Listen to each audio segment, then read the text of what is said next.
The concept of black magic varies significantly across different cultural and religious contexts, and opinions on its reality also vary widely. Here's an overview of how it is perceived and practiced in Christianity, Hinduism, and Islam.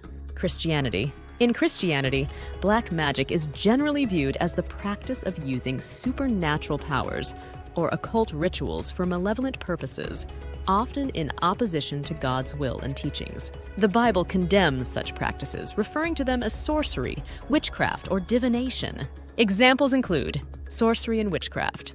References in the Bible, e.g., Deuteronomy 18:10-12, Galatians 5:19-21, warn against engaging in sorcery or witchcraft, which involve manipulating spiritual forces for personal gain or harm.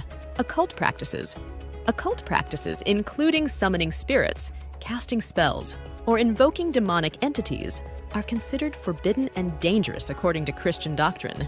Protection and deliverance. Christian teachings emphasize the authority of God and the power of prayer for protection against spiritual attacks. Deliverance ministries may be practiced to free individuals believed to be under the influence of dark spiritual forces. Hinduism. In Hinduism, black magic is often referred to as Tantra or Black Tantra, involving rituals and practices that harness occult forces for various purposes, including malevolent intentions. Key aspects include Tantra and mantra, the use of specific rituals, tantra, and chants, mantra, to invoke deities or spirits to fulfill desires or inflict harm upon others, Kali and other deities. Some forms of Tantra involve the worship of fierce deities like Kali, who is associated with destruction and transformation, and who may be invoked for protection or destruction. Hexes and curses. Practitioners of black magic in Hinduism may cast hexes or curses, known as jadoo or jadoo tona, using rituals involving animal sacrifices, offerings, and incantations. Countermeasures. There are also rituals and practices within Hinduism, such as the use of protective talismans, amulets, or seeking the help of holy men, sadhus, and astrologers for protection from black magic. Islam. In Islam, black magic is referred to as seer and is considered real and harmful. It involves the use of occult practices to manipulate natural forces in a way that harms others. Key points include forbidden practice. Islam strictly prohibits the practice of black magic, viewing it as a major sin and an act of disbelief. Kufr. Sources and methods.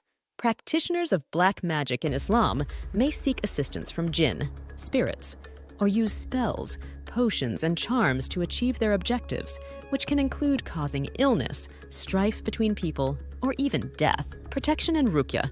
Islam offers methods for protection against black magic, such as reciting specific verses from the Quran, ruqya, and seeking refuge in Allah from the evil of sorcerers and their spells. Seeking spiritual healing. Islamic tradition emphasizes seeking spiritual healing through prayer, recitation of Quranic verses, and consulting with knowledgeable religious scholars or healers, ra'akis, who specialize in treating those affected by black magic. Conclusion. While perceptions and practices of black magic vary across Christianity, Hinduism, and Islam, all three religions generally discourage or condemn its use due to its potential for harm and its association with dark spiritual forces.